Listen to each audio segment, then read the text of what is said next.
Hello everybody, welcome back to another edition of Homemade. And today you all, we are preparing one of my favorite dishes, and it is fried rabbit. And this rabbit, we are going to fry him, but we are also going to smother him in gravy. And if you have not eaten rabbit before, I promise you, if you try it, you will not be disappointed. Now, this rabbit that I got, I have already washed him, cleaned him, did the whole nine. I'm going to show you how to cut him up. And before we actually start to cook him, we are going to put him into a tenderizing brine. So before we start chopping up our rabbit, we are going to go ahead and prepare our brine. We are going to put in 2 tablespoons of seasoned meat tenderizer. Now, if you want to use unseasoned, that is totally fine. In this bowl, I do have 8 cups of just room temperature tap water. I'm going to go ahead, put in our tablespoon of salt. You want to put in 2 tablespoons of white vinegar into your water.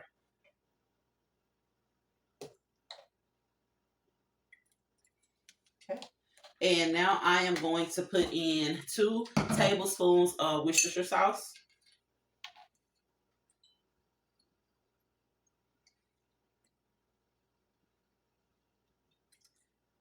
And now I will put in 1/3 cup of sugar. So you all, this is just a very simple brine.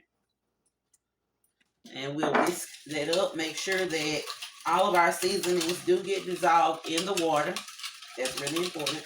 So I do want to put my gloves on now because I am handling raw meat. You do want to make sure that your knife is big enough. So the way that I like to cut my rabbit is, I like to start with the back hind legs. And if you heard that, it was just a simple crack. And I just like to cut the first leg out. And I'll go ahead and put that into my brine. And I'm going to cut the second leg, front legs. And what I like to do is, I just like to cut it right here. And if you can see, they left my back strap. Now, I have my front quarters, and I just split the back down. And right here, it's the same thing. And that's the neck.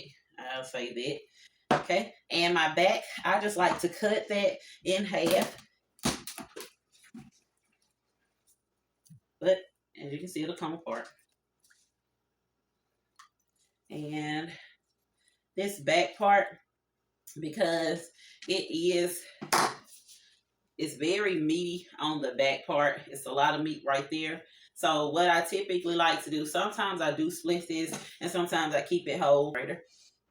I'm going to put my top back on here, and I'm going to sit this in my refrigerator before I start to fry it. I'm going to leave it in there for about 1 to 2 hours. We're back, and we are about to start prepping our rabbit to go into our skillet. We have 2 cups of our self-rising flour. We're going to put in the 4 tablespoons of cornstarch. Whoops.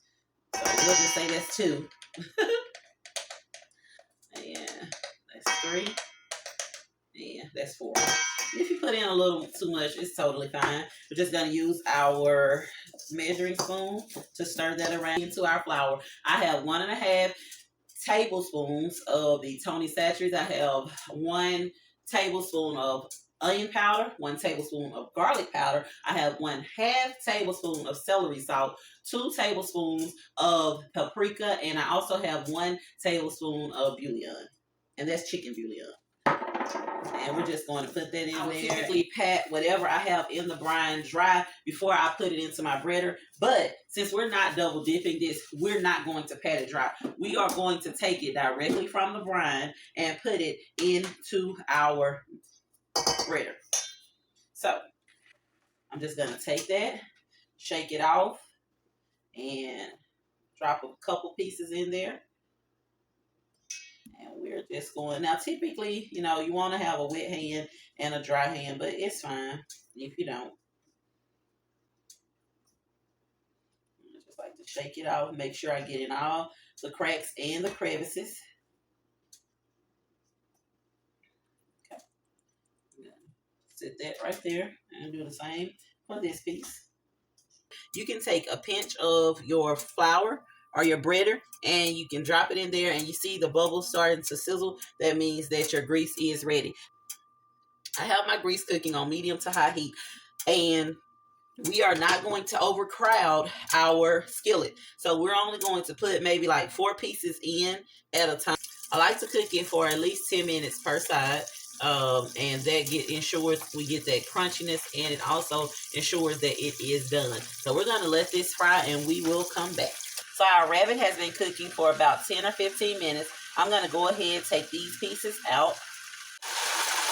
So as you can see, our rabbit is completely cooked. I've taken all pieces out of the grease. Now with this step, you do want to be really careful because you are working with hot grease. So what I like to do is I just like to drain almost all of my grease out of my pan. Now I will leave just a little bit in there because we are going to use that grease instead of using butter. Because remember, this is old-fashioned. We're going to use that to saute our onions and our... Now, I'm going to take about 1 tablespoon of garlic, put it in there. I'm going to take 1 chopped onion. And here I just sliced up about 6 mushrooms. And I am going to stir all of that around. And I'm going to let that cook for probably about 3 or 4 minutes, just to kind of soften everything up. And I do have my heat on medium to high heat. And I like to keep the crumbs because that's what's going to give our gravy that dark color. So right now, our flour and our grease with our onions and our mushrooms, it is the color that I want. So I'll just go ahead, and here I just have 6 cups of water. And I also have about 5 tablespoons of our breader that I reserved. And what I'm going to do is I'm just going to make sure all of that is mixed in. So our gravy has thickened to the point to where we are ready to put our rabbit back in, and we're going to cover this. We're going to cut our eye down really, really low. Now, in the beginning, when you first start your gravy off, it will look as though there's a ton of grease in there. But I promise you, as the gravy continues to thicken, your grease should disappear. And it should look just like this. So what I'm going to do now is I'm going to take my pieces. I'm going to give it one more stir.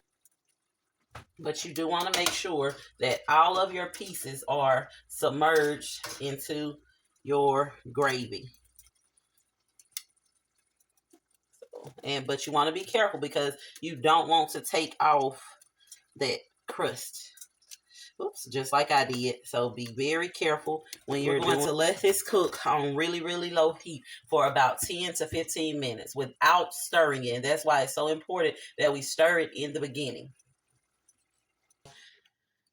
This is one of my favorite dishes. So, of course, I cannot hesitate to tear into this. And look how tender our rabbit is, you all. We are just, it is literally like so super tender. I'm just pulling it off with the fork. And it's actually just breaking up everywhere. So I'm going to go ahead and taste this.